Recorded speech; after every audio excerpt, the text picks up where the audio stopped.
আমি বুঝি না হুজুররা কয় টাকা বেতন পা সব সময় দিন নতুন নতুন পাঞ্জাবি গায়ে দেয়। কালি তাই নাকি হুজুর দেখলাম আজকে বউ নিয়ে মার্কেটে গেল। হুজুরের বউ নিয়ে মার্কেটে গেল মানে হুজুরের বউর মুখ কি কোলো নাকি?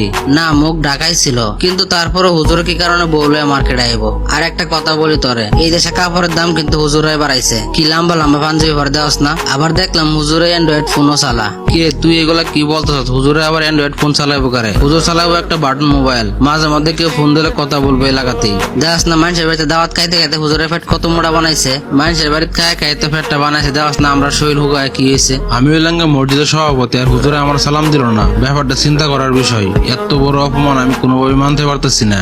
সভাপতি সাহেব, আপনি মসজিদের ইমাম সাহেবের কিছু একটা ব্যবস্থা করেন। ইদানিং কিন্তু হুজুর একটু বেশি বাইরে গেছে। ইমাম সাহেব হুজুর তো আমার লগে বেয়াদবি করছে রে, কিন্তু তোদের লগে আবার কি হইছে? আমার তো হুজুরের চলাফেরাতে সন্দেহ। কয় টাকা বেতন পা, নতুন নতুন পাঞ্জাবি পরে, আবার সংসার চালায়, অ্যান্ড্রয়েড ফোন চালায়, এত টাকা পয়সা কই পা? তুই তো কথাটা ঠিক বলছস, হুজুর এত টাকা পয়সা কই পা? আজকে বিকেল বেলা এটা নিয়ে বসমো। আপনি হইলেন মসজিদের সভাপতি, আমরা এলাকাবাসী সবাই আপনার পিছনে আছি। আপনি হুজুরের একটা কিছু ব্যবস্থা করেন। ঠিক আছে, তোরা চিন্তা করিস না, আমি সঠিক বিচারটাই করবো। সেক্রেটারি হলো একজন পরহেজগার ব্যক্তি।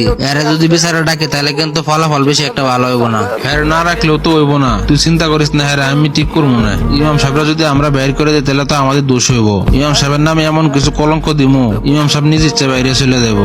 সভাপতি সাহেব, আপনি বলেন আমার কি অপরাধ? কথা বললেন না, একটু চুপ থাকেন। আপনার বিরুদ্ধে অনেক অভিযোগ আছে। মানুষের কথা আর কি কম, আপনি তো আমার লগে বেয়াদবি করছেন। আমি তো আপনার সাথে এমন কোনো আচরণ করি না। আমার জানা মতে আপনি কষ্ট পাইবেন। সকালে আপনার লগে দেখা হইলো, আমি হলাম একটা মসজিদ কমিটির সভাপতি, আপনি আমার সালাম দিলেন না। আমার বউ অসুস্থ, এই কথা শুনে আমি তাড়াতাড়ি করে চলে গেছি। আপনার আমি খেয়াল করি নাই। অভিযোগ তো মাত্র একটা দিচ্ছি, আরো অনেক অভিযোগ আছে আপনার নামে। আর কি অভিযোগ আছে? কিরে তোদের কি কি অভিযোগ আছে কমিটির সামনে বল। আমার কত এলাকা হুজুর কয় টাকা বেতন পা, নতুন নতুন পাঞ্জাবি পরে, আবার ফ্যামিলি চালায়। শুধু তাই নয়, কালকে দেখলাম হুজুরের বউ নিয়ে মার্কেটে গেল।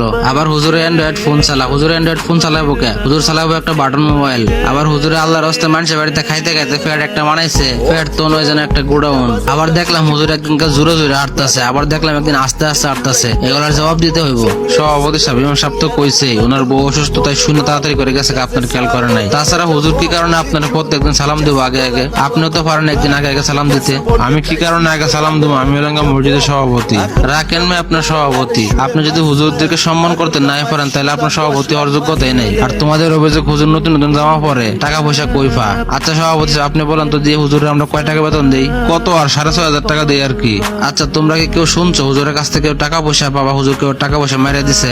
না, এখন পর্যন্ত এমন কোনো কিছু শুনি নাই। তাহলে এখন তোমরা ভাবো আমরা এই কয় টাকা বেতন দিই হুজুরে, হুজুর নতুন পাঞ্জাবি গাই দে, ফ্যামিলি চালা, এটা দেখে আমাদের মতন কিছু লোকের সহ্য হয় না। আর তোমরা বলতেছো হুজুরে কি কারণে অ্যান্ড্রয়েড ফোন চালা? ও, তোমরা জন্য অ্যান্ড্রয়েড ফোন চালানো যায় আর হুজুরের জন্য না যায় না? তোমাদের মন মানসিকতা একটু চেঞ্জ করো। হুজুরে বলে মার্কেটে যাবো না, কই যাবো, হুজুরের ব্যক্তিগত ব্যাপার। এটা নিয়ে তোমাদের এত মাথা ব্যথা কেন?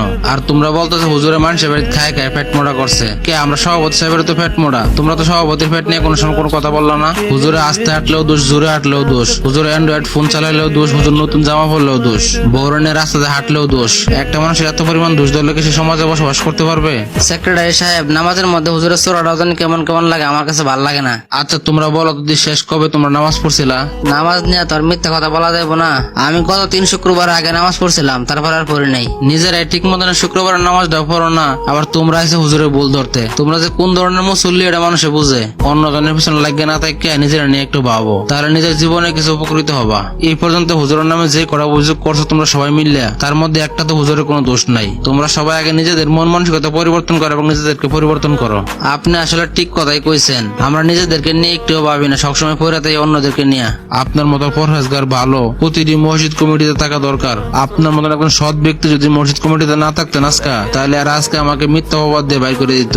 আমাদের সমাজে এমন বহু লোক আছে কোনো কারণ ছাড়াই হুজুরের পিছনে লাগিয়ে থাকে। ভিডিওটা যদি ভালো লাগে থাকে অবশ্যই লাইক, কমেন্ট, শেয়ার করে যাবেন। ধন্যবাদ সবাইকে।